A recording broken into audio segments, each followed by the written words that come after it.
Hello నమస్తే, welcome to reality check. ఆంధ్రప్రదేశ్లో ఓట్ల దొంగలు పడ్డారు. ఓట్లకు సంబంధించిన ఓటర్ల జాబితాకు సంబంధించిన సమాచారాన్ని అధికార పార్టీ దొంగిలిస్తోంది. దాన్ని రహస్యంగా ఓ ప్లేస్లో దాచిపెడుతోంది. అక్రమంగా ఓట్లు చేర్పించే ప్రయత్నం చేస్తోంది.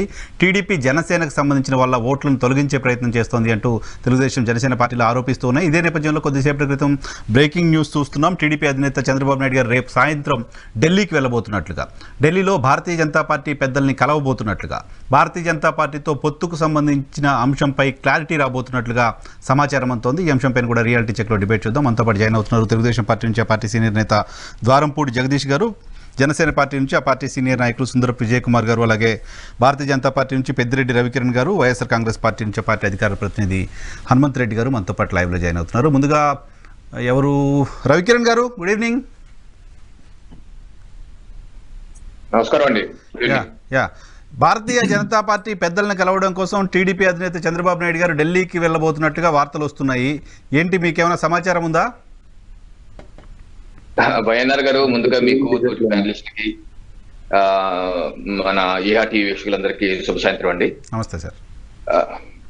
వైఎన్ఆర్ గారు, గత వారం రోజులుగా చూస్తున్నాం చాలా మంది రాష్ట్ర నాయకుల్ని ఫ్లైట్ ఎక్కించేసి పంపించేశారు print and electronic media. Pawan Kalyan గారు వెళ్ళిపోతారు, ఇదిగో సాయంత్రం వెళ్ళిపోతారు అన్నారు. చాలా ఛానళ్ళు, బహుశా మీ ఛానల్ కూడా చెప్పారు మరి వెళ్ళిపోతున్నారు. పవన్ కళ్యాణ్ గారు వెళ్లాల్సింది లాస్ట్ వీక్ లో వాయిదా పడిందని కూడా చెప్పాను నేను. వాయిదా పడిందని కూడా చెప్పాను ముందే. అదే అది ఆయన వెళ్ళలేదు. ఆయన వెళ్తున్నట్టు వారేం చెప్పలేదు, జనసేన చెప్పలేదు, వాయిదా పడినట్టు జనసేన చెప్పలేదు. ప్రింట్ అండ్ ఎలక్ట్రానిక్ మీడియా చెప్పారు. మీరు చెప్పి చెప్పాలంటే మాకు కొంచెం ముందు తెలుస్తుంది కాబట్టి చెప్తున్నాం. అదే నేనేదేంటంటే, అలాగే ముఖ్యమంత్రి జగన్మోహన్ రెడ్డి గారు కూడా ఫ్లైట్ ఎక్కేస్తున్నారు, ఆయన వెళ్ళిపోతున్నారు. ఆయన ఇక్కడ షర్మిల గారు బాధ తట్టుకోలేక హోంమంత్రి గారికి సాగిలి పట్టాకి వెళ్ళారు. ఆయన కర్ణిస్తేనే ఇక్కడికి గెలుపు, లేకపోతే సాధ్యం కదా. అదేదో హోంమంత్రి గారు చేస్తే మేము గెలుస్తాం, భారతీయ జనతా పార్టీ నాయకులుగా మేము ఎమ్మెల్యేలు గెలుస్తాం, కానీ జగన్మోహన్ రెడ్డి గారు ఏం గెలుస్తాడో నాకు తెలియదు. ఆ లాజిక్ ఏదో నాకు అర్థం కాలేదు. ఆయన వెళ్ళింది లేదు, చేసింది లేదు. జగన్మోహన్ రెడ్డి గారు వెళ్ళింది, చేసింది లేదు. అంటే జగన్మోహన్ రెడ్డి గారి గురించి నేను చదివింది ఏంటంటే, జగన్మోహన్ రెడ్డి గారు ఢిల్లీ వెళ్ళి 5వ తారీఖు అవినాష్ రెడ్డి గారి కేసు ఉంది, ఆ కేసులో మమ్మల్ని కాపాడండి అని అడుగుతారు, దానికోసం వెళ్తున్నారు, కానీ అమిత్ షా గారు అపాయింట్మెంట్ ఇవ్వలేదు అని చదివా. బట్ అవినాష్ రెడ్డి గారి కేసు ఏప్రిల్ పోస్ట్ పోన్ అయినట్టు నిన్న ఎక్కడ చూశాను. Yeah please. అవినాష్ రెడ్డి గారికి ఏప్రిల్ 22 పోస్ట్ పోన్ అయింది, ఏప్రిల్ 27. సో మీరు చదివింది నిజమే అయితే ఏప్రిల్ 22 వెళ్తారేమో మరి ఆయన, మరి మనకు తెలియదు. అది నేను చదివింది వేరే చదివాను, రాష్ట్ర ప్రజలు కూడా వేరే చదివారు, పలానా టైం నేను దాకా చెప్పింది చదివారు. సో నేనేది ఏంటంటే, మీరు చెప్పినా నేను చెప్పినా రకరకాల కథనాలు చాలా మందిని చాలా చోట్ల పంపించేస్తున్నాం. ఇప్పుడు చంద్రబాబు నాయుడు గారు కూడా వెళ్తారని చెప్పేసి చెప్తున్నారు. సో మనకు తెలియదు ఏం జరుగుతుందో ఏంటో, వెళ్తారా లేదా మనకి ఆ సమాచారం అయితే లేదు. అయితే ఒకటైతే పక్క, ఏదైతే మా మిత్రపక్షం జనసేన ఉన్నారు పవన్ కళ్యాణ్ గారు, తప్పనిసరిగా మేము పవన్ కళ్యాణ్ గారితో డిస్కస్ చేయాల్సిన అవసరం అయితే ఉంది. అది ఎప్పుడు జరుగుతుందో ఆ భేటీ అయితే మనకు సమాచారం లేదు. సో ఆ భేటీ అయితే జరగాలి, ఎందుకంటే మా మిత్రపక్షం మా ఎన్డీఏ భాగస్వామి కాబట్టి అది జరిగి ఇక్కడ ఉన్నటువంటి క్లిష్టమైన పరిస్థితి, ఏదైతే విచిత్రమైన పరిస్థితి, మా ఎన్డీఏ భాగస్వామి కానీ టీడీపీతో వెళ్తానని చేసిన ప్రకటన, దాదాపుగా వారు చేసిన ప్రకటన, నేను బీజేపీ కేంద్ర నాయకత్వానికి ఈ విషయం నేను చెప్పలేదు, వెళ్ళి మాట్లాడతానని వారే చెప్పినటువంటి ప్రకటన. దీనికి ఫాలో అప్ గా చర్చ అయితే జరగాలి, దాని మీద స్పష్టత అయితే రావాలి, ఎవరెవరితో వెళ్తారని స్పష్టత రావాలి. అది ఎప్పుడు జరుగుతుందో మనకైతే తెలియదు. ఈలోపు అయితే చాలా ఊహాగానాలు రావటానికి సహజం, రకరకాల ఊహాగానాలు రావడం కూడా సహజం, నేనేం తప్పట్టు కానీ ఊహాగానాలు రావడం సహజం.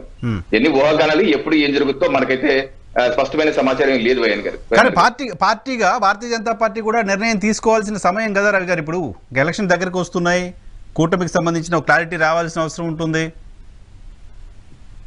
మీకు గత డిబేట్ లో కూడా చెప్పాను, మా యొక్క రాష్ట్ర పదాధికారులు 3/1/2024 చేసినటువంటి తీర్మానం కూడా చూపించాను. మేము రాష్ట్రంలో ఉన్నటువంటి 175 స్థానాలు, 25 పార్లమెంట్ కి సంసిద్ధంగా ముందుకు వెళ్ళిపోతున్నాం.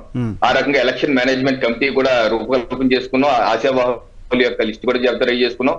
రకరకాల కార్యక్రమాలు వచ్చే వారంలో పల్లెకి బీజేపీ, గడప కమలం కార్యక్రమాల రాష్ట్రంలో ఉన్నటువంటి 46,163 పోలింగ్ బూతుల్లో భారతీయ జనతా పార్టీ గణనీయమైన ఓట్లు వచ్చే విధంగా మా యొక్క కార్యాచరణతో మేమైతే ముందుకు వెళ్తూ ఎవరి కోసం వెయిట్ చేసే పని లేదు.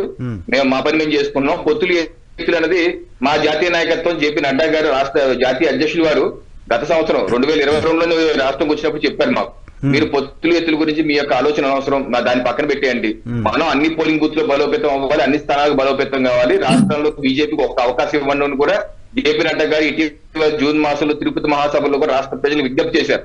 భారతీయ జనతా అన్ని పార్టీలకు అవకాశం ఇచ్చారు, కాంగ్రెస్ కి ఇచ్చారు, టీడీపీకి ఇచ్చారు, వైసీపీకి ఇచ్చారు, ఒక్కసారి బీజేపీకి కూడా అవకాశం ఇవ్వని అభ్యర్థించారు. దాని కొనసాగింపుగానే మేము ఆంధ్రాలో ఒక్కసారి, కేంద్రంలో మరొకసారి బీజేపీ సర్కార్ అనే నినాదంతో ప్రజలు ముందుకు వెళ్తున్నాం, అభ్యర్థిస్తున్నాం.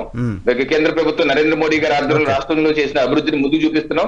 ఆ రకంగా మేము ముందుకెళ్లి రాష్ట్ర ప్రజల్ని విజ్ఞప్తి చేసి ఆలోచన మేము వెళ్తున్నాం, కానీ ఎవరి కోసం వెయిట్ చేసే పరిస్థితి అయితే లేదు. వైనర్ అంటే మీరు ఆల్రెడీ జనసేనతో ఉన్నారు, ఇంకెవరి కోసం వెయిట్ చేయరు అంతే కదా. నేను ఇందాక పొత్తు గురించి చెప్పేశాను, మీ నెక్స్ట్ ప్రశ్న కూడా నేను సమాధానం చెప్పాను. Okay okay. విజయ్ గారు నమస్తే అండి. విజయ్ కుమార్ గారు.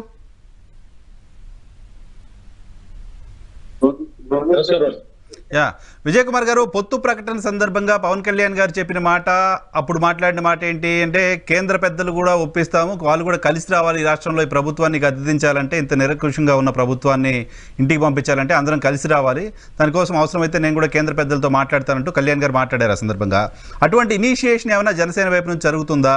చంద్రబాబు నాయుడు గారు ఢిల్లీకి వెళ్తున్నారు అంటూ వస్తున్న వార్తల పట్ల మీ రియాక్షన్ ఏంటి? మీకు ప్యానెల్లో ఉన్న ఇతర మిత్రులకి నమస్కారం అండి, వీక్షకులకు కూడా.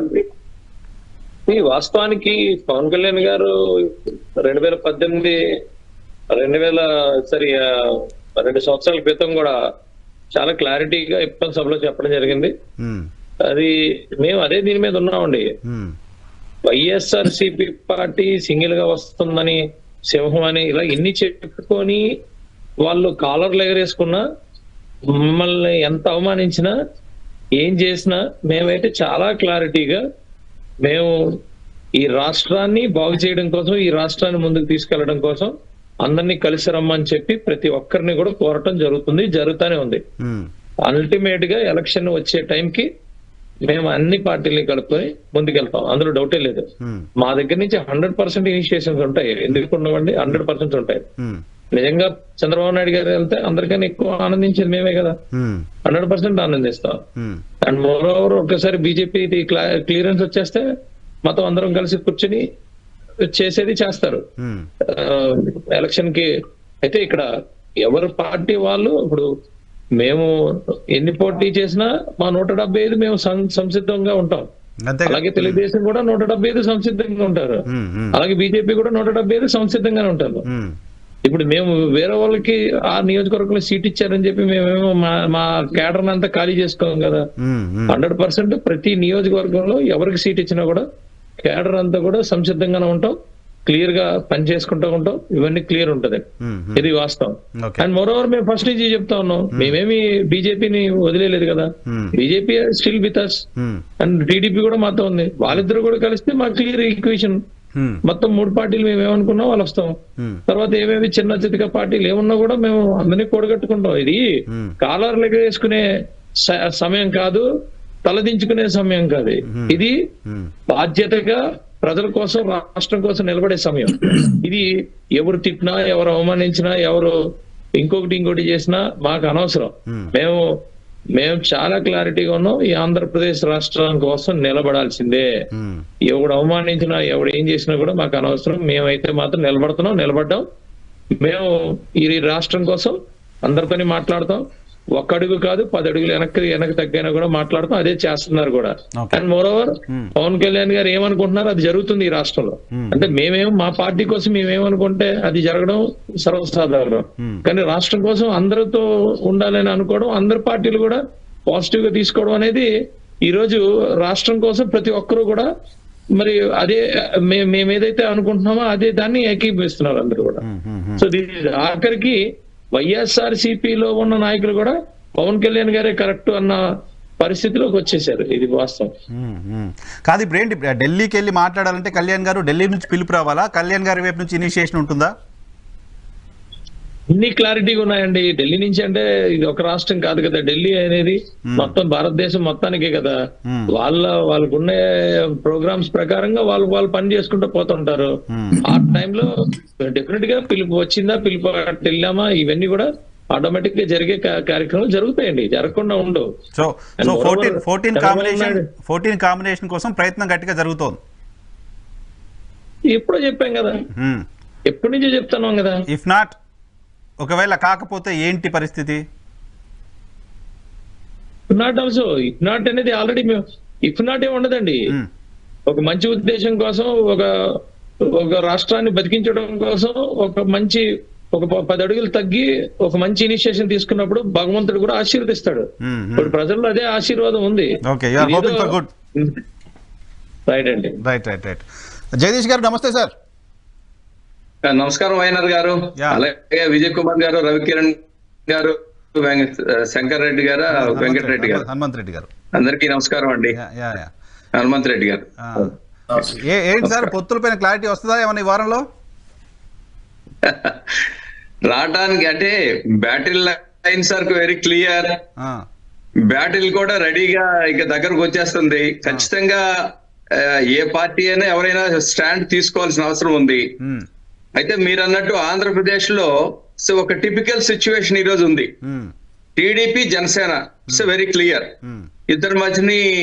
నాయకులిద్దరి మధ్యన ఇవి జరుగుతా ఉన్నాయి. They are coming to an understanding. అంచేత అక్కడి వరకు ఉంది. YCP they are contesting, individual గా కంటెస్ట్ చేస్తున్నారు.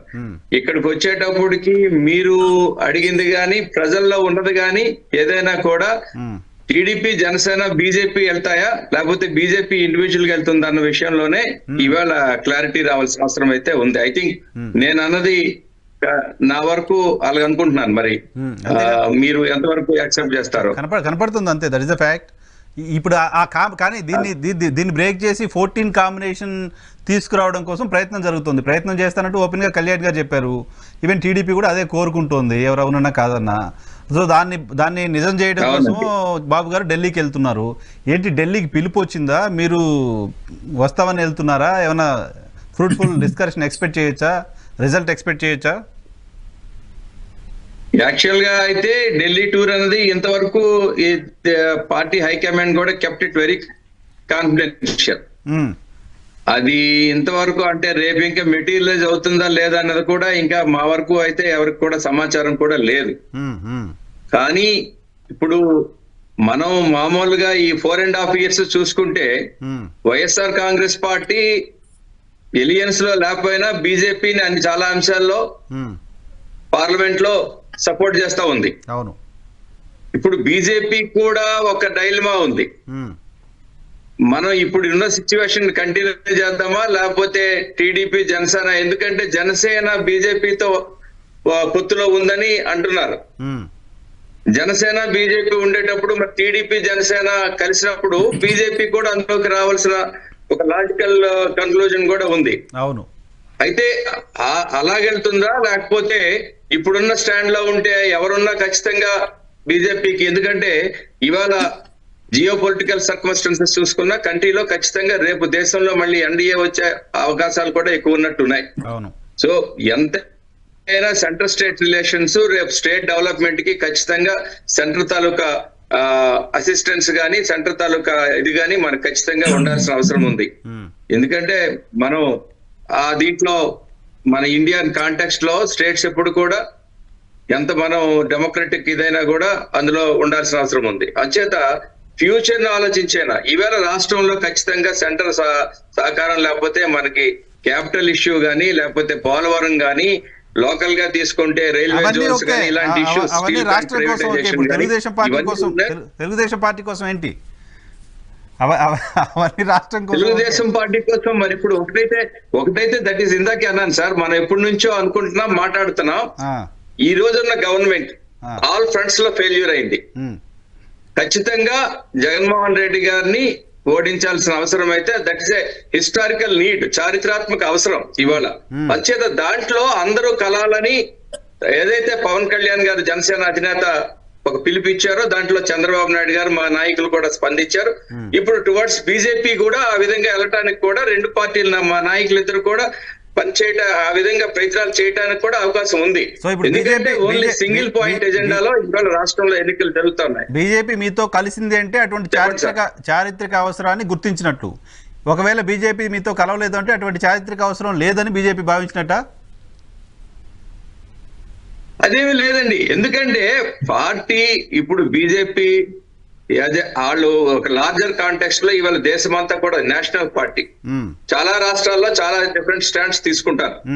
ఇక్కడ ఏమవుతుంది, యాజ్ ఎ రీజనల్ పార్టీ రాష్ట్ర ప్రయోజనాల కోసం ఇవాళ ఖచ్చితంగా జగన్మోహన్ రెడ్డి, పవన్ కళ్యాణ్ గారు, చంద్రబాబు నాయుడు గారు కలిసి ఈ రాష్ట్రాన్ని మళ్ళీ బాగు చేసుకోవాలంటే, రాష్ట్రంలో అభివృద్ధి సంక్షేమం ముందుకెళ్లాలంటే ఖచ్చితంగా ఈ ప్రభుత్వాన్ని దించాల్సిన అవసరం ఉందని వాళ్ళిద్దరు కలిశారు. This is the state interest, రాష్ట్ర ప్రయోజనాల కోసం.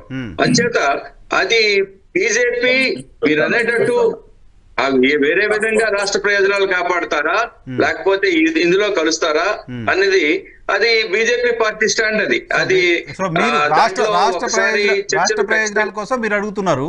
బీజేపీ డెసిషన్ ఒకవేళ అది జాతీయ ప్రయోజనాల కోసం, దేశ ప్రయోజనాల కోసం ఉంటుందా? ఖచ్చితంగా జాతీయ ప్రయోజనాలు ఉంటాయి. అలాగే part of the India, Andhra Pradesh కూడా పార్ట్ ఆఫ్ ఇండియా కాబట్టి ఆంధ్రప్రదేశ్ లో ఉన్న ఇవి ఇప్పటికీ మీరేదో కొంచెం ఇంకా క్లారిటీ లేనట్టుంది, గట్టిగా చెప్పలేకపోతున్నారు. బీజేపీ వస్తుందనో రాదనో,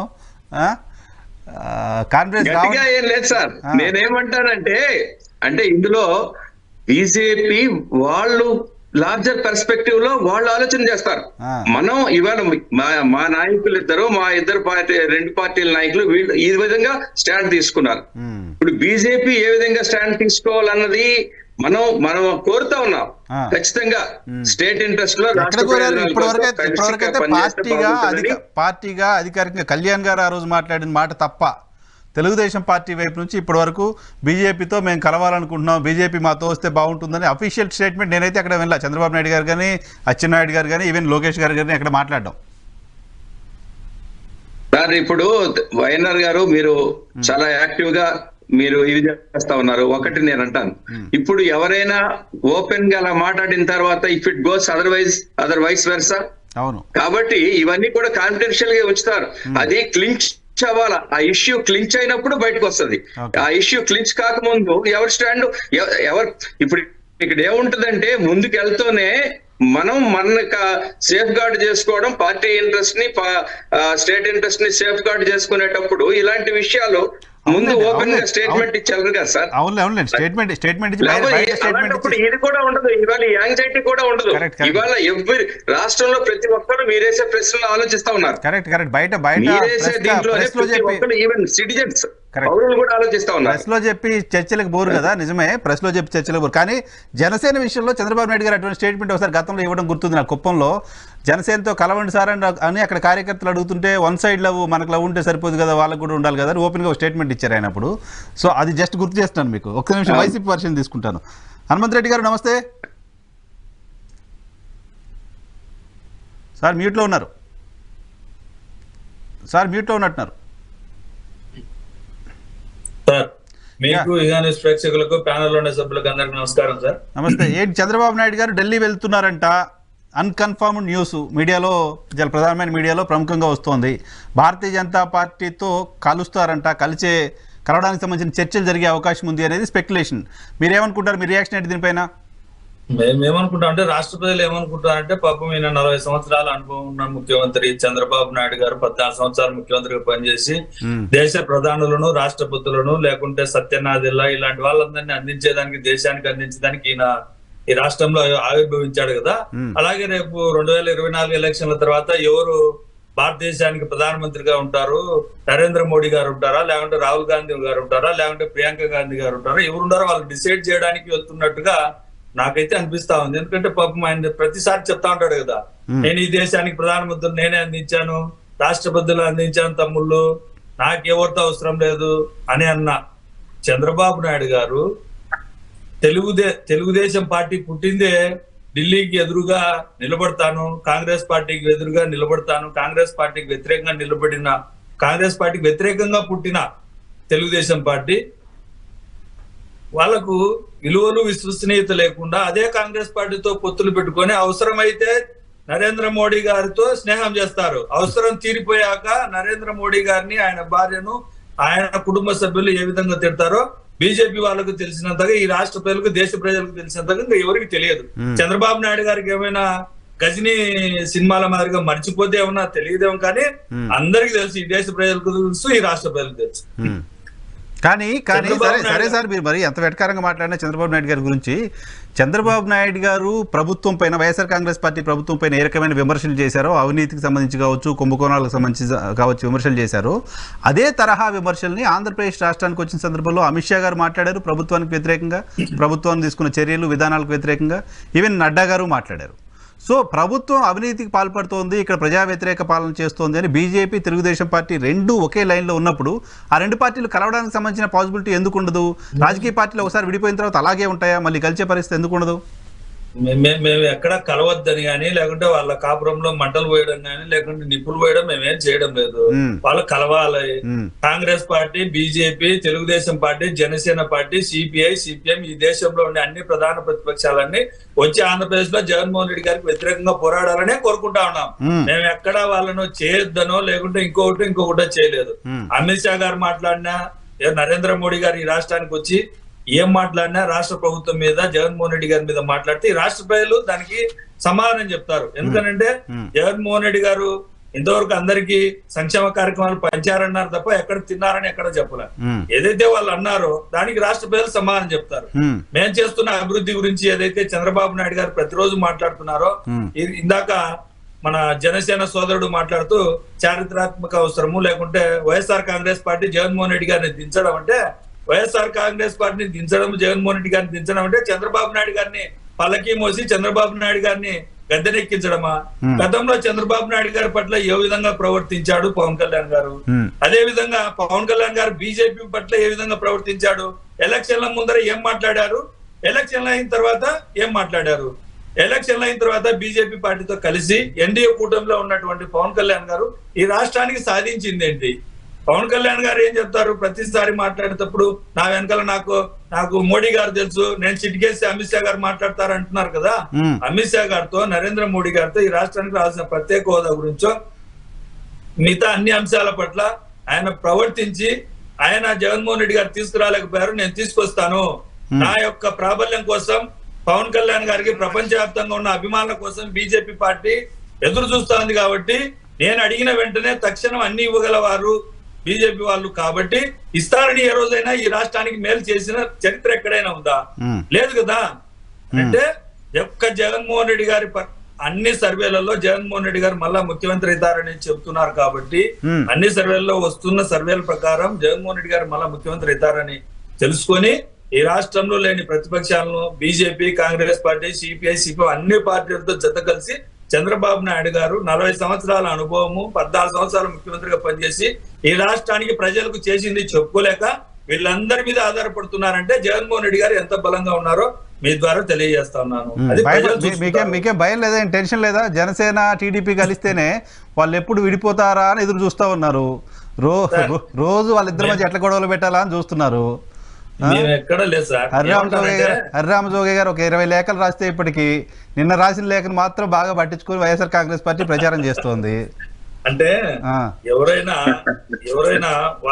వాళ్ళ వ్యక్తిత్వం తెలియదు కదా. పవన్ కళ్యాణ్ గారి వ్యక్తిత్వము కొద్ది దూరం నడిచిన తర్వాత తెలుస్తుంది. బీజేపీ పెద్దలకు కూడా ఇంకా తెలిసినట్లేదు. ఎందుకంటే పాపం చంద్రబాబు నాయుడు గారు అవినీతి కేసులో జైలుకి వెళ్తే, జైల్లోకి వెళ్ళి చంద్రబాబు నాయుడు గారితో మిలాఖత్ అయి బయటకు వచ్చి నేను బీజేపీ పెద్దలతో కూడా మాట్లాడతాను, మాతో పాటు బీజేపీ ఉందని చెప్తా ఉన్నాడు.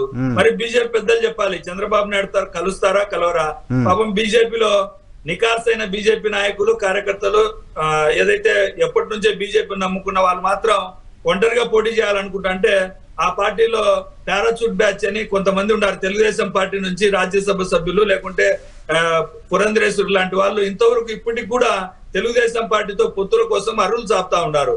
ఇంతవరకు వెంకయ్య నాయుడు గారితో సహా పక్క రాష్ట్రంలో బీజేపీ అంటే కర్ణాటకలో బీజేపీ బలంగా ఉంది, మన తెలంగాణలో బీజేపీ బలంగా ఉంది, ఆంధ్రప్రదేశ్ లో బీజేపీ బలంగా లేకపోవడానికి కారణం ఏమిటంటే ఆ పార్టీలో ఉన్నటువంటి తెలుగుదేశం తొత్తులతోనే బీజేపీ పార్టీ ఇంతవరకు ఈ పరిస్థితిలో ఉంది అనేది చూసుకుంటారు. భారతీయ జనతా పార్టీ ఎట్లా బలోపేతం చేయాలో వాళ్ళు చూసుకుంటారు. మీరు కొన్ని అలిగేషన్స్ చేశారు, నేను రవి గారితో ఆన్సర్ నేను ప్రజల్లో ఉన్నది చెప్పాను. ప్రజల్లో బీజేపీ పట్ల ఈ విధంగా ఉంది, పారాచూట్ బ్యాచ్ బీజేపీని చూస్తా ఉంటుంది అనే విషయం నేను ప్రజలు చెప్పే విషయం తెలియజేస్తా ఉన్నాను అంతే. నేను బీజేపీ బలోపేతం కావద్దని నేను ఎక్కడ చెప్పలేదు. బీజేపీ పార్టీ ఖచ్చితంగా బలోపేతంగానే ఉందనే కోరుకున్నాం, తప్పేం లేదు. రవి గారు, అందరితో పోరాడాలి. రవి గారు వైఎన్ఆర్ గారు, ఇప్పుడు వాళ్ళ వైసీపీ పార్టీలో రకరకాల పార్టీల నుంచి వచ్చిన వాళ్ళు లేరా అండి? కాంగ్రెస్ నుంచి వచ్చిన వాళ్ళు లేరా? అన్ని పార్టీలు కమ్యూనిస్ట్ పార్టీలో తప్ప అందరూ ఉన్నారు కదా. సో వాళ్ళ పార్టీలో ఉంటేనేమో సంసారం, వేరే పార్టీలో వేరే జన అయితేనే ఇదేనా? ఇప్పుడు ప్రజల్లో చాలా అనుకుంటారండి. జగన్మోహన్ రెడ్డి గారి గురించి కూడా చాలా అనుకుంటారు. అన్ని ఇప్పుడు నేను డిబేట్ లో చెప్పాలా? ప్రజల్లో రకరకాలు అనుకుంటా ఉంటారు. అలాంటి మాటలు మనం ఇక్కడ మాట్లాడటం సమంజసం కాదు కదా. ఇప్పుడు పురంధరేశ్వరి గారు గత దశాబ్ద కాలంగా భారతీయ జనతా పార్టీలో రకరకాల స్థాయిలో జాతీయ ప్రధాన కార్యదర్శి చేస్తున్నారు. ఎప్పుడన్నా వారు చెప్పారా టీడీపీతో మేము వెళ్ళాలని అనుకున్నావా? అన్నావా ఎప్పుడన్నా? ఒక ప్రతిపక్ష పార్టీగా రాష్ట్రంలో జరుగుతున్నటువంటి అవినీతి మీద, లెక్కర్ మీద, వాటి మీద విమర్శించడం ప్రతిపక్ష పార్టీ సహజంగా చేసే పనే. మీరు చేయలేదా ప్రతిపక్షంలో ఉన్నప్పుడు? జగన్మోహన్ రెడ్డి గారు చేయలేదా? అప్పుడు హోంమంత్రి గారు కలిసి కంప్లైంట్ ఇవ్వలేదు, ఇచ్చారు కదా. అంత మాత్రం చేత అక్కడ బంధుత్వం ఉన్నంత మాత్రాన ఇప్పుడు చెప్పండి, మీరు షర్మిల గారు మీరు కలిసి కావాలని కుట్ర చేస్తున్నారు రాష్ట్రం మీద కనిపించేదానికి. మీ ఇద్దరు ఒక కుటుంబమే కదా. ఇప్పుడు పురంధేశ్వరి గారు చంద్రబాబు నాయుడు ఒకే కుటుంబం అయినప్పుడు మీరు షర్మిల ఒకే కుటుంబం కదా. మరి కావాలని చెప్పి డైవర్ట్ చేసి డైవర్షన్ పాలిటిక్స్ రాష్ట్రంలో కన్ఫ్యూజన్ మీరు కావాలని క్రియేట్ చేస్తున్నారా? ఎన్ని రకరకాలు ఉంటాయి. ఒక ఏంటంటే పురంధరేశ్వరి గారి మాటలు ఏ విధంగా ఉన్నాయంటే టీడీపీకి అనుకూలంగా ఉన్నాయి. షర్మిలమ్మ గారు మాట్లాడే మాటలు బీజేపీ పార్టీతో మేమేదో పొత్తులో ఉన్నామని ఏదైతే మాట్లాడుతున్నారో, క్రిస్టియానిటో, మతం పేట, కులాల పేట ఏదైతే చంద్రబాబు నాయుడు గారికి అనుకూలంగా ఉండేదానికి షర్మిలమ్మ గారు మాట్లాడుతూ ఉన్నారు. దానికి షర్మిలమ్మ గారు మాట్లాడేదానికి, పురంధరేశ్వరి గారు మాట్లాడేదానికి చాలా తేడాలు ఉన్నాయి. మేము అలాగే అలాగే ఉంటారు, మా అధ్యక్షురాలు టీడీపీతో కలిసి ఉండేదానికి ప్రయత్నం చేస్తారంటే మాకు ఎటువంటి అభ్యంతరం లేదు. చెప్తున్నాను మీరు చెప్పేసారు మీ పాయింట్. నా పాయింట్ చెప్తాను. ఇప్పుడు మీ స్ట్రాటజీ ఏంటి? మీ లైన్ లోకి వస్తాను. మీ స్ట్రాటజీ ఏంటి? ఏదైతే మీకైతే వ్యతిరేకత ఉన్నటువంటి ఓట్లన్నీ వ్యతిరేక ఓట్లు మీ వైపు డైవర్ట్ చేసుకుని ప్రభుత్వ వ్యతిరేక ఓట్లు కన్సాలిడేట్ కాకుండా చూసే ఒక వ్యూహంగా మేము భావించచ్చు కదా. క్రిస్టియన్ ఓట్లు భావిస్తున్నారా? వాళ్ళని అటువైపు తీసుకెళ్లి వేరే వైపు వెళ్ళకుండా చేసే ప్రయత్నం కావచ్చు కదా. రాజకీయాల్లో రకరకాల వ్యూహాలు ఉంటాయండి. మేము ఇప్పుడు బురద చదవాలంటే ఎవరన్నా ఏ రకంగా చల్లచ్చు, సమంజసం కాదు. మా పార్టీ అధినేతగా పురంధరేశ్వరి గారు దశాబ్ద కాలంగా పనిచేస్తారు. అనవసరంగా అట్ల మీద చేయడం సమంజసం కాదండి. ఇంకోటి గారు, వైఎన్ఆర్ గారు, కాదే మీ పార్టీలో కొంతమంది ఇతర పార్టీలకు సంబంధించిన వాళ్ళు వచ్చి వాళ్ళు పొత్తులకు సంబంధించి ప్రయత్నాలు చేస్తున్నారు, వాళ్ళు అక్కడ బీజేపీ కూడా ఎదగకుండా చేస్తున్నారని అన్నమాట. ఈవెన్ పురంధేశ్వరి గారి గురించి మాట్లాడుతున్నట్లు. అదే నేను అన్నా, అదే ఇప్పుడు మా పార్టీలోకి వచ్చిన వాళ్ళు మాత్రం వాళ్ళ యొక్క పేరెంట్ ఆర్గనైజేషన్ కోసం పనిచేస్తారు, వీళ్ళ పార్టీలో వచ్చిన కాంగ్రెస్ వాళ్ళు మాత్రం వీళ్ళ పార్టీ కోసమే పనిచేస్తారు అన్నది ఎక్కడ తీరియో నాకు అర్థం కాదు. ఇప్పుడు మా వైపు అలా పనిచేస్తారంటే మీ వైపు కూడా అలాగే పనిచేస్తారు కదా. ఇప్పుడు కన్నబాబు గారు కొనసాగి ఏమన్నారంటే వైఎస్ఆర్ చెంచులు కూడా వైసీపీ అంటే వైఎస్ఆర్ చెంచులు కూడా పార్టీ అన్నారు. ఇప్పుడు ఆయన ఏంటో ఉన్నారు, ఇప్పుడు ఆయన మళ్ళీ కాంగ్రెస్ కోసం పనిచేస్తారా? ఇప్పుడు రామకృష్ణారెడ్డి మళ్ళీ ఎక్కడికి వెళ్తున్నారు? ఆయన కాంగ్రెస్ కి వెళ్తా అంటున్నాడు. అంటే ఏంటి? ఇప్పుడు అందరూ కాంగ్రెస్ వచ్చిన బ్యాచ్ అంతా మళ్ళీ కాంగ్రెస్ కి ప్రత్యక్షంగా పరోక్షంగా పనిచేస్తారనా? కాదు. ఇప్పుడు ఏంటి ఒక పాయింట్ చెప్పండి రవి గారు, ఒక పాయింట్ చెప్పండి. భారతీయ జనతా పార్టీలో కొంతమంది ఏమో ఇండివిజువల్ గా జనసేనతో కలిసి పోటీ చేద్దాం అనుకుంటున్నారు, కొంతమంది ఏమో టీడీపీతో కలిసి వెళ్ళాలనుకుంటున్నారు అనే ఒక ఇంప్రెషన్ నిజంగా కూడా బయట ఉంది. అటువంటి పరిస్థితి ఉందా పార్టీలో? డిఫరెంట్ ఒపీనియన్స్ ఉన్నాయా? అలాగే ఉండదండి. ఇప్పుడు మేము ఏం చేసినా దేశం ముందు పార్టీ తర్వాత వ్యక్తిగత చట్ట చివరని సిద్ధాంతం ఆధారంగా పనిచేసిన పార్టీ. కానీ ఒక పార్టీ కార్యకర్తగా ఈ రాష్ట్రంలో మేము 20 ఏళ్ల క్రితమే 20% ఓట్లు వచ్చి 98 ఎన్నికల్లో 20% ఓట్లు వచ్చి గన్నమైన సీట్లు కూడా గెలుచుకుని ఒంటరిగా వెళ్ళి గన్నమైన సీట్లు గెలుచుకున్న పార్టీని ఏదో రకంగా ఆ యొక్క స్థాయికి తీసుకురావాలి. అయితే మాటి మాటికి కరెక్ట్ సమయంలో బాగా ఉన్న సమయంలో 2014లో మోడీ గారు రావా, అలాగే పవన్ కళ్యాణ్ గారు జనసేన గారు మాకు తోడు వచ్చినప్పుడు అలాంటి సమయంలో పార్టీ ఎదిగే సమయంలో తెలుగుదేశం పార్టీతో పొత్తు పెట్టుకోవడం వల్ల పార్టీ మళ్ళీ 2014 నుంచి 2019కి వచ్చేసరికి మళ్ళీ పడిపోయింది. సో ఈ పొత్తుల కారణంగానే పార్టీ అధికారంలోకి రాలేకపోతుంది. పార్టీ యొక్క ఆలోచన విధానం అనుగుణంగా రాష్ట్రంలో ఒక నీతివంతమైన పాలన అందించలేకపోతున్నాం. భారతీయ జనతా పార్టీ యొక్క పాలన ఏ రకంగా నిబద్ధతగా పనిచేస్తారో, ఏ రకంగా కరప్షన్ లేకుండా పనిచేస్తారో అటువంటి పాలన రాష్ట్రంలో అందించలేకపోతున్నాం. మాటి మాటికి పొత్తులు ఉండటం వల్ల ఎవరికి ఉపయోగపడుతుంది? పొత్తుల్లో వచ్చే పార్టీకి ఉపయోగపడుతుంది. వాళ్ళు ముఖ్యమంత్రులు అవుతున్నారు. ఇలాగ ఏమంటున్నారు? మళ్ళీ ఇటువంటి అన్ని పెట్టి మమ్మల్ని తిట్టించడం, బాలకృష్ణ గారితో అమరాభూతులు తిట్టించడం, లేకపోతే గో బ్యాక్ మోడీ అంటాం, లేకపోతే ఇటువంటి మాటలే పడాల్సి వస్తుంది. వాళ్ళ యొక్క ఎజెండాలు ఇదిగో ఇటువంటి ధర్నాలు, ఢిల్లీకి వెళ్ళి ఇటువంటి ధర్నాలు చేస్తారు. వెళ్ళి కూర్చొని ఆఖరికి ఇమ్రాన్ ఖాన్ కూడా సపోర్ట్ చేస్తారు, ఇమ్రాన్ ఖాన్ ని సపోర్ట్ చేస్తారు, ఈ దేశ ప్రధానేమో తిడతారు. సో ఇటువంటి వ్యక్తులతో ఎంతకాలం పడతాం, ఇది వద్దలాగా అన్నది భావన అయితే పార్టీ కార్యకర్తల్లో ఉంది. ఏదైనా సరే పార్టీ ఇండివిజువల్ గా వెళ్ళాలి. అలాగే జనసేనతో పొత్తు అనుకున్నాం ఇప్పుడు జనవరి 16, 2020లో.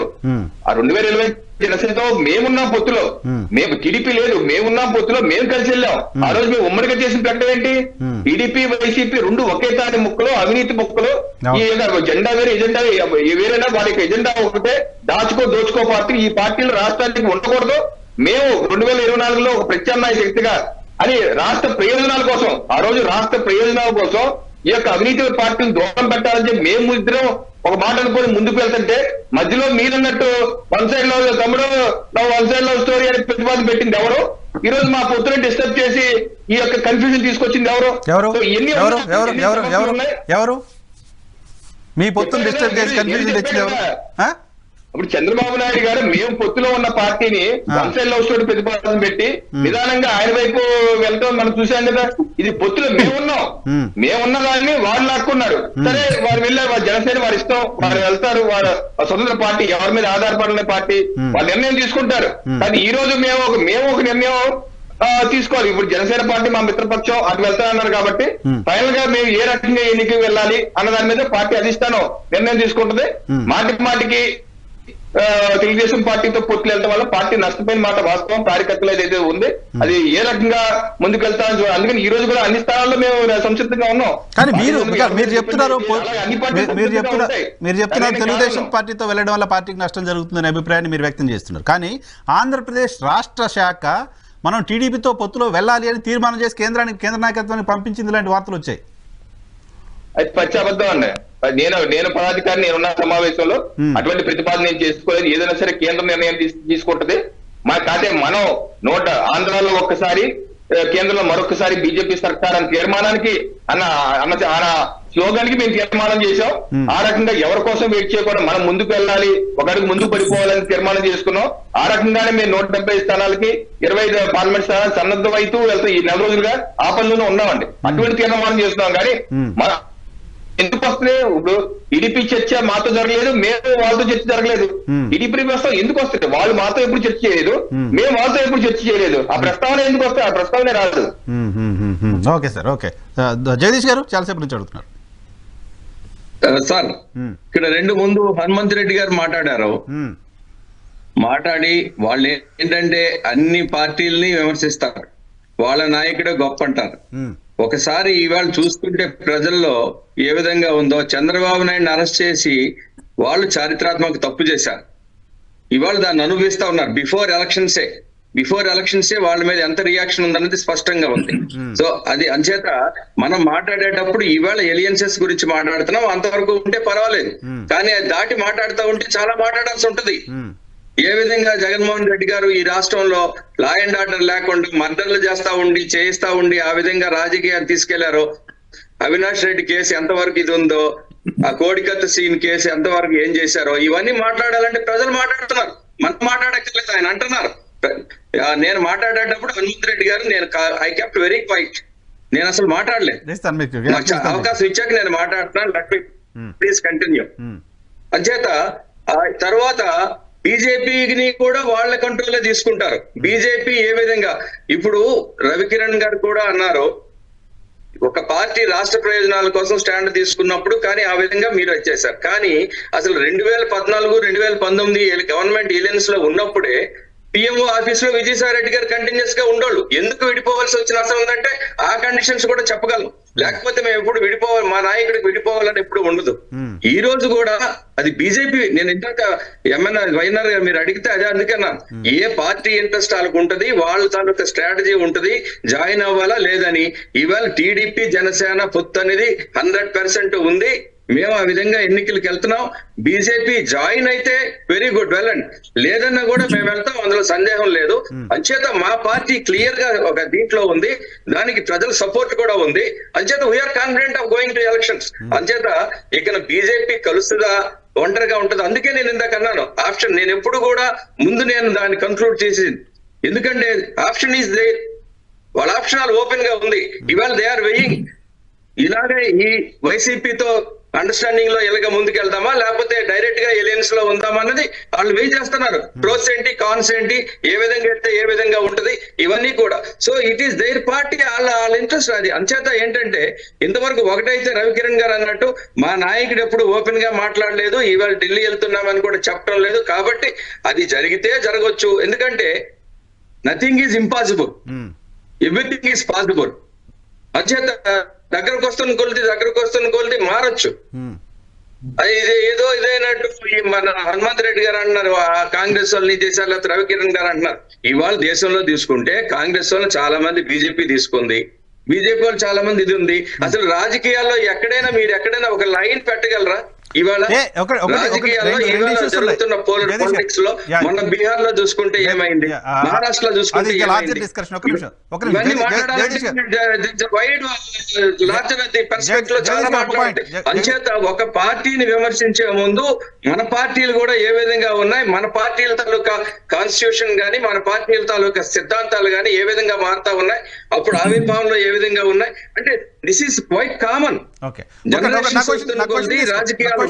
ఇదైనప్పుడు జియో పొలిటికల్ కండిషన్స్, పాలరైజేషన్ లో ఇటు నుంచి అటు వెళ్తారు, అటు నుంచి ఇటు వెళ్తారు. ఇప్పుడు దిస్ ఇస్ ద ట్రెండ్. ఇప్పుడు ట్రెండ్ ఎవరిని ఏం అనుకోలేని పరిస్థితి.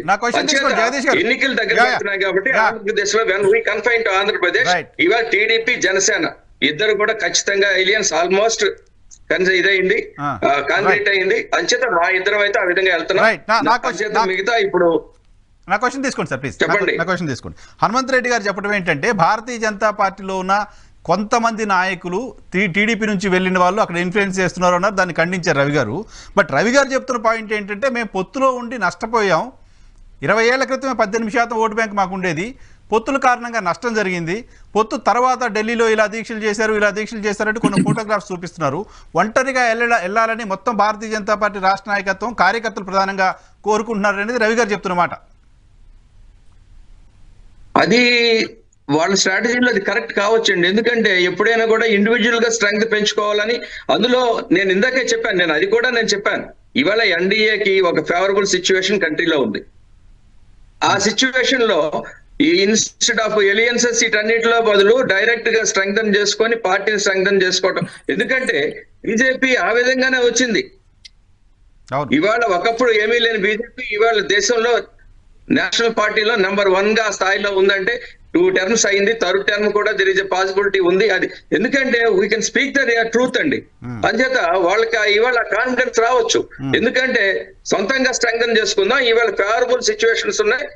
ఇవాళ రాష్ట్రంలో ఏం జరిగినా కూడా, ఆంధ్రప్రదేశ్ లో ఏం జరిగినా కూడా మెజారిటీ స్కీమ్స్ కానీ మెజారిటీ ఫండింగ్ కానీ సెంటర్ నుంచే నడుస్తా ఉన్నాయి అన్నది ఇవాళ ప్రజల్లో కూడా ఒకటి వచ్చింది. ప్రజల్లో కొన్ని పథకాలు అయితే నేరుగా మోడీ గారు చేసినవి ప్రజల్లో నేరుగా చేరువైనాయి, ఆయన పేరు కూడా చెప్తా ఉన్నారు.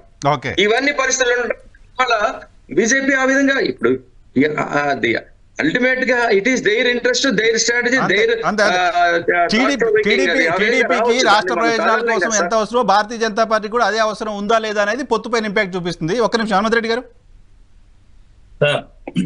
ఇందాక మా తెలుగుదేశం అన్న మాట్లాడుతూ కోడికత్తి ప్రతిపక్ష నేత మీద హత్యాయత్నం జరిగితే దాన్ని అవహేళనగా కోడికత్తి సీన్ అని, ఆయన తరపున ఎవరైతే ప్రతిపక్ష నేత మీద హత్యాయత్నం చేసిన వ్యక్తిని బయటికి తీసుకురావాలనో లేకుంటే ఆయన తరపున లాయర్లు వాదిస్తున్నారు, వాదించమని చెప్పండి. వాళ్ళ ఏది స్టాండ్ ఉందో వాళ్ళ స్టాండ్ చెప్పుకోమని చెప్పండి. దాన్ని అవహేళనగా ఎప్పుడు జరిగింది అది? ఆ సీను ఎప్పుడు కోడికత్తితో ప్రతిపక్ష నేత జగన్మోహన్ రెడ్డి గారి మీద దాడి చేశారు? ఎక్కడ చేశారు? ఎయిర్పోర్ట్ లో చేశారు. సరే సరే, అది నేను మాట్లాడగలను అన్నారు.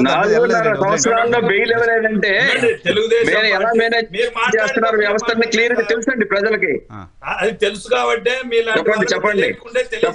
తెలియజేస్తున్నాను.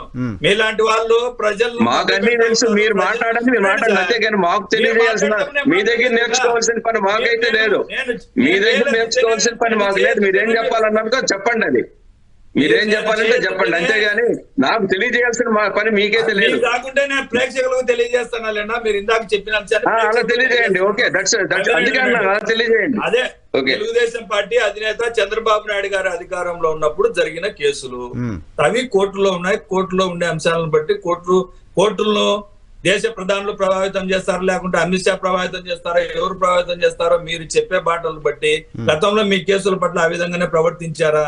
నాకు తెలిసి అయితే కేసులు కానీ కోర్టులు కానీ ఏదే ప్రభుత్వాలు కానీ లేకుంటే ముఖ్యమంత్రుల ప్రధానమంత్రులు ప్రభావితం చేసే పరిస్థితి లేదు అనే విషయం నాకు తెలిసి నేను చెప్తా ఉన్నాను.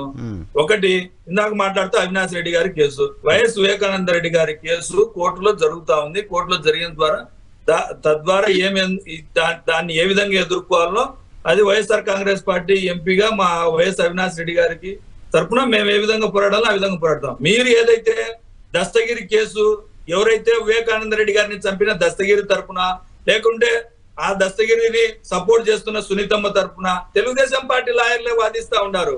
కోడికత్తి సీను అని మీరు ఏదైతే చెప్తున్నారో ఆ సీను వెనుకల కూడా మీ లాయర్లే వాదిస్తా ఉన్నారు. దీనికి మీరు ప్రజలకు సమాధానం చెప్పాల్సి ఉంటుంది.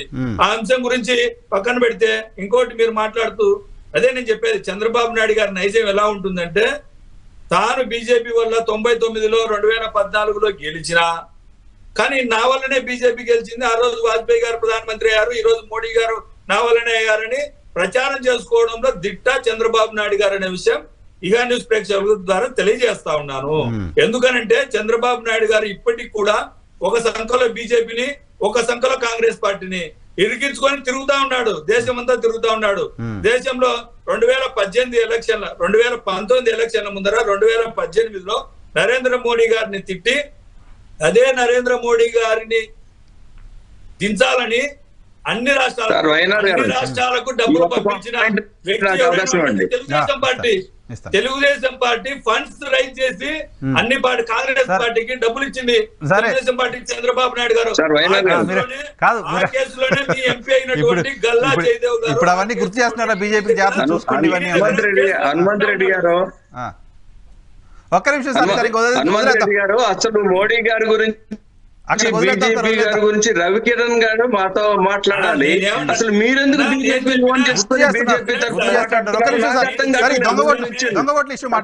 మోడీ గారి గురించి మీరు మాట్లాడడం ఏంటండి?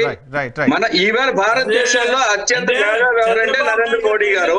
ఆయనకి తెలియదా ఏ విధమైన నిర్ణయాలు తీసుకోవాలో? ఆయనకి తెలియదా ఏ విధమైన నిర్ణయాలు తీసుకోవాలా? మేమేం చేశామన్నది మీరు మాట్లాడడం ఏంటండి? అంటే అక్కడే అర్థమవుతుంది మీరు పూర్తిగా అసలు మోడీ గారి గురించి బీజేపీ గురించి మీరు మాట్లాడడం చంద్రబాబు నాయుడు గారి నైజం ఏంటనే చెప్తున్నారు. చంద్రబాబు నాయుడు గారు అది ఆయన చెప్పాలని మీరు కాదు. మీరు మాట్లాడాలంటే మీ పార్టీ గురించి మాట్లాడండి. చంద్రబాబు నాయుడు గారు మీరు మాట్లాడండి, మీ పార్టీ గురించి మాట్లాడండి. ఇంక రెండోది హనుమంత్ రెడ్డి గారు, అయ్యో మీరు చంద్రబాబు నాయుడు మీరు చూడండి, అంత చీప్. మేము ఒక లైన్ లో ఉంటాం, అలాగే మీరు అంత దీనిగా మాట్లాడలేము. మీరు అలా మాట్లాడడం ఇవాళ ఏం చేస్తాం? ఈ రాష్ట్రాన్ని భ్రష్టు పట్టించారు, ఈ రాష్ట్రాన్ని అన్ని విధాలా పూర్తిగా నాశనం చేశారు. ఇవాళ మీ ఎమ్మెల్యే మీ నాయకుడి మీద ఎదురు తిరుగుతా ఉన్నారు, మీ ఎంపీలు మీ నాయకుడి మీద ఎదురు తిరుగుతున్నారు, మీ ఎమ్మెల్యేలు మీ ఎంపీలు మా పార్టీలో వచ్చి జాయిన్ అవుతా ఉన్నారు. మీకు ఎన్నికల ముందే మీరు ఓడిపోయే అవకాశం మీకు వచ్చింది. మీరు చిత్తుగా ఓడిపోవడానికి సిద్ధంగా ఉన్నారు. మీరేమి చేయలేని పరిస్థితి. పూర్తిగా మీరు మీరేంటంటే చంద్రబాబు నాయుడు గారు తరపున జనసేన నాకు అవకాశం ఇచ్చారండి.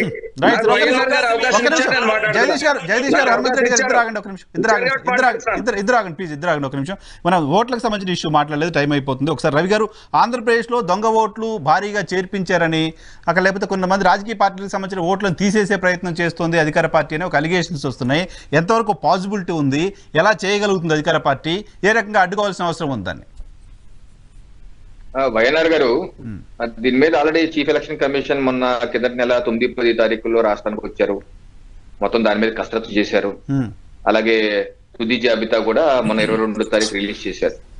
రిలీజ్ చేయక ముందు కూడా మనం చూసాం, చిత్తూరు కలెక్టర్ గారు గిరీష్ షా గారిని, అలాగే ఇంకో ఇద్దరిని చీఫ్ ఎలక్షన్ కమిషన్ ఆదేశాలు సస్పెండ్ చేసి విధుల నుంచి పక్కకు తప్పించారు. దాన్ని తప్పించిన ప్రధానమైన కారణం ఏంటి?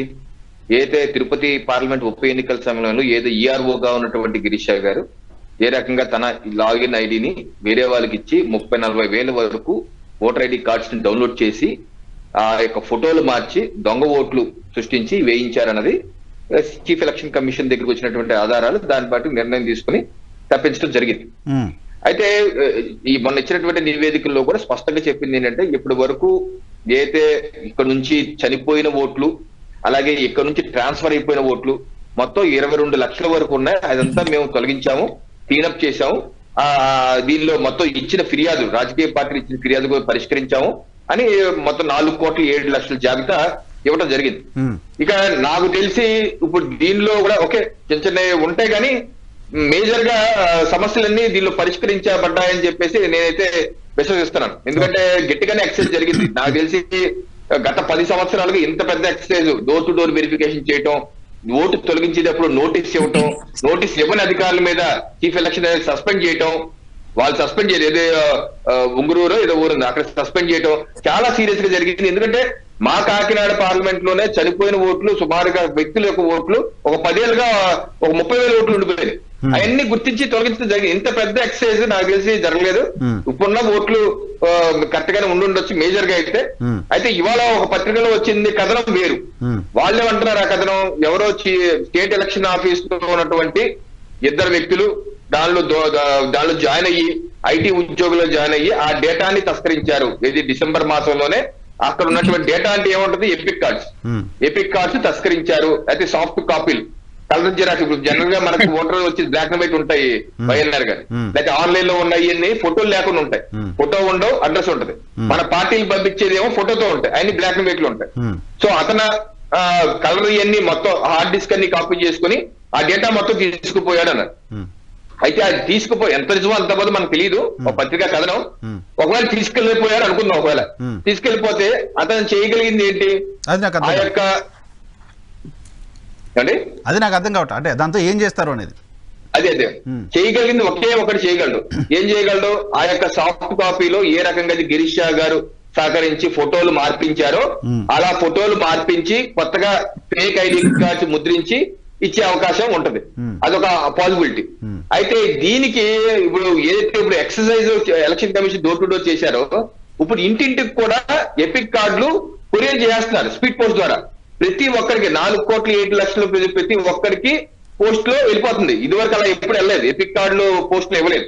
ఇప్పుడు మొత్తం పోస్ట్ వెళ్ళిపోతుంది. అప్పుడు ప్రతి ఒక్క కార్డు చేతికి వచ్చినప్పుడు తప్పనిసరిగా పోలింగ్ బూత్ కి వెళ్తారు కదా, వెళ్ళి అలా చూసుకుంటాడు. ఓకే, ఎవరైతే వెళ్ళరు అన్న అనుమానం ఉంటుందో, ఎవరైతే వెళ్ళరు అన్నది ఇది వాలంటీర్ వ్యవస్థ ద్వారా ఐడెంటిఫై చేసి ముందుగానే ప్లాన్ చేసుకుని వెళ్ళరు, లేకపోతే ఇతను లేడు, లేకపోతే ఈ చనిపోయాడు, ఇది ఏదో రకంగా ఉండిపోయి అని తెలిసినటువంటి ఎపిక్ కార్డుల్ని మార్చి దొంగోట్లు వేయించే అవకాశం ఉంటది. ఆ యొక్క అవకాశం అది కూడా తక్కువే ఉంటది చాలా. ఎందుకంటే ఇంత పెద్ద ఎక్సైజ్ చేసినప్పుడు, లక్షల్లో తొలగించేసినప్పుడు లక్షల్లో దొంగోట్లు వేయించే అవకాశం అయితే ఉండదు.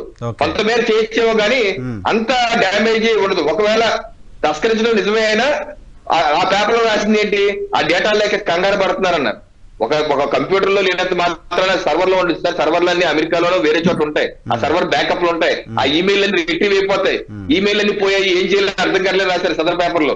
ఈమెయిల్ అన్ని సర్వర్ లో ఉంటాయి, రిట్రీవ్ అయిపోతాయి. ఈ డేటా రిట్రీవ్ అయిపోతాయి. అక్కడ ఆ కంప్యూటర్ లో స్టాండర్డ్ సిస్టమ్ లో ఉండవు, అది పెద్ద సర్వర్ లో యుఎస్ లో బ్యాకప్ సర్వర్ లో ఉంటాయి. సో దీనిలో పూర్వపరాలు చూసినా అంత ఇదిగా కంగారు పడిపోవాల్సిన అవసరం లేదేమో అని చెప్పేసి ఇప్పుడు నాకు ప్రాథమికంగా అనిపిస్తుంది. మరి గోయింగ్ ఫార్వర్డ్ ఇదేనా, ఇంకేదైనా ఉందా, దానిలో వాస్తవం ఎంత అబద్ధం ఎంత ఎన్ని తేలితే దీనికి ఏదైనా పెద్ద ఇష్యూ రాబోతుందా, అందుకనే ముందస్తు వీళ్ళు రాశారా, పెద్ద ఇష్యూ ఏదైనా రాబోతుంది దాని ముందుగా డిఫెన్స్ మీద రాశారా అన్నది మనం కొన్ని రోజులు పోతే కానీ అర్థం కాదు. అందుకంటే పెద్ద మీరు అన్నట్టుగా జగదీష్ గారు వాట్ ఇస్ యువర్ కామెంట్? ఇప్పుడు హనుమంత్ రెడ్డి గారిని అడగాలి సార్ మీరు, అంటే రాష్ట్రంలో వ్యవస్థ ఏ విధంగా ఉంది అంటే మనం కొన్ని విధంగా we should feel shame of it. మన రాష్ట్రంలో ఎలక్షన్ కమిషన్ వచ్చి 10 రోజులు కూర్చొని ఎవ్రీ డిస్ట్రిక్ట్ కూడా విజిట్ చేసి అన్ని ఇవన్నీ చేశారంటే, ఇప్పుడు ఏదైతే రవికిరణ్ గారు చెప్పారో అవన్నీ ఎవరి వల్ల జనసేన టీడీపీ నాయకులు కంటిన్యూస్ గా ఇంక్లూడింగ్ బీజేపీ స్టేట్ కూడా యూనిట్ కూడా కంప్లైంట్లు చేసిన తర్వాత ఇదొక్కటే అర్థం పడతా ఉంది ఈ రాష్ట్రంలో ఏ విధంగా వ్యవస్థలు మేనేజ్ చేస్తా ఉన్నారు అన్నది. కలెక్టర్లను కూడా సస్పెండ్ చేసే పరిస్థితి వచ్చిందంటే గవర్నమెంట్ షుడ్ ఫీల్ ఇట్. అంటే ఆ సెన్సిటివిటీ లేనప్పుడు మేము అధికారంలో ఉన్నాం, ఏం చేసినా అయిపోద్ది, ఏం చేసినా చెల్లుతుందని అన్ని వదిలేస్తే ఎవరమే చేయలేం. ఇది అంటే ఒకప్పుడు మనం కొన్ని రాష్ట్రాలు ఆ పేర్లు చెప్తే వాళ్ళు మన కంటెంప్ట్ అవుతారు. కొన్ని రాష్ట్రాల్లో ఇలాంటి పరిస్థితులు ఉండేవి, ఇవాళ ఆంధ్రప్రదేశ్ రాష్ట్రంలో ఇలాంటి పరిస్థితులు ఉండడం చాలా దురదృష్టకరం, ఇవాళ దుర్మార్గం, అన్యాయం కూడా ఉండవు. అంచేత ప్రజలైతే ఏ విధంగా ఎన్ని చేసినా తిరుపతి బై ఎలక్షన్ నేను కూడా ఉన్నా, అక్కడ ఏ విధంగా జరిగింది అన్నది కూడా నాకు క్లియర్ గా ఇది ఉంది. అంచేత మళ్ళీ రిపీట్ చేద్దాం అనుకుంటున్నారు ఆ విధంగా. కానీ ప్రజలు ఇవాళ ఎదుర్కోవడానికి, ఇలాంటి అక్రమాలను ఎదుర్కోవడానికి సిద్ధంగా ఉన్నారు. అయితే చాలా వరకు అయితే ఒకటైతే election commission of India they have taken every step కూడాను, దే లెఫ్ట్ నో స్టోన్ అంటాను. అంత బాగా చేయగలిగితే ఇవాళ ప్రజాస్వామ్యం మీద ఒక నమ్మకం వచ్చింది. లేకపోతే వ్యవస్థలను మేనేజ్ చేసి ఎన్నికలను కూడా మేనేజ్ చేస్తే ఇంకా ప్రజల చేతికి ఏముంది?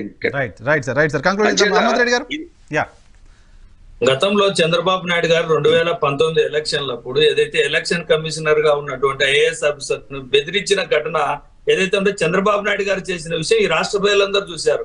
ఎలక్షన్ల కమిషన్లను ఏ విధంగా బెదిరిస్తాడో అధికారంలో ఉంటే, అధికారంలో లేనప్పుడు కూడా ఇట్లా ఆంధ్రజ్యోతి కథనాలు ఇంకొకటి ఇట్లా కథనాలు వేసి అధికారులను బెదిరించే దిశగా చంద్రబాబు నాయుడు గారు టీడీపీ వాళ్ళు పనిచేస్తా ఉన్నారు. ఆంధ్రజ్యోతి వచ్చిన కథనం ప్రకారం చంద్రబాబు నాయుడు గారు ఓడిపోతున్నారు కాబట్టి ఓడిపోయేదానికి సాకులు వెతుకుతున్నాడు అనే విషయం ఈ ఆంధ్రజ్యోతి కథనం ద్వారా తెలియజేస్తా ఉన్నాను. ఎందుకనంటే ఆంధ్రజ్యోతి పేపర్ లో వచ్చిన అంశం ఖచ్చితంగా చంద్రబాబు నాయుడు గారి మానసపుత్రిక అది. ఎందుకనంటే గతంలో ఎలక్షన్ల ముందర 2019 ఎలక్షన్లు ఓడిపోయిన తర్వాత ఈవీఎంలు ట్యాంపరింగ్ చేశారు. 2014లో ఆయన గెలిచినప్పుడు మాత్రం ఈవీఎంలన్నీ కరెక్ట్ గా పనిచేశాయి. 2019 ఎలక్షన్లలో చంద్రబాబు నాయుడు గారు ఓడిపోయేసరికి ఈవీఎంలు ట్యాంపరింగ్ జరిగాయి అని అంటే చంద్రబాబు నాయుడు గారు తన పాలన వల్ల ఓడిపోయామని ఒప్పుకోకుండా ఏదో ఒకటి ఎవరో ఒకరి మీద సాకు వేయడం, ఇలా ఆంధ్రజ్యోతిలో కథనాలు రాపేయడం, అధికారులను బెదిరించడం, ఇదంతా పరిపాటే. ప్రజలు బుద్ధి చెప్తారు. 2024 ఎలక్షన్ లో చంద్రబాబు నాయుడు గారు మరొకసారి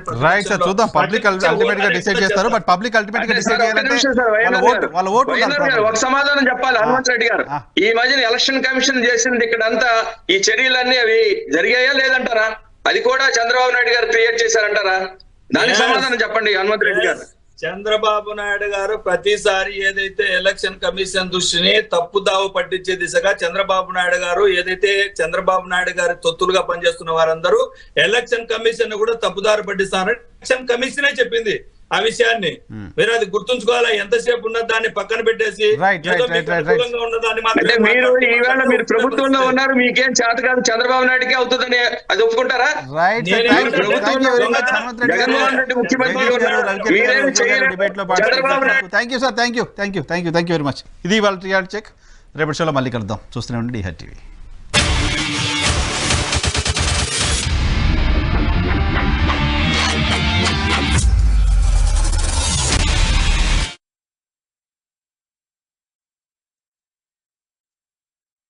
మీరు డిస్ట్రిక్ట్కే వాచిని పంపారు, మీరు ఫెయిల్ అయ్యారు. డిబేట్ అయిపోయినట్టు. Thank you.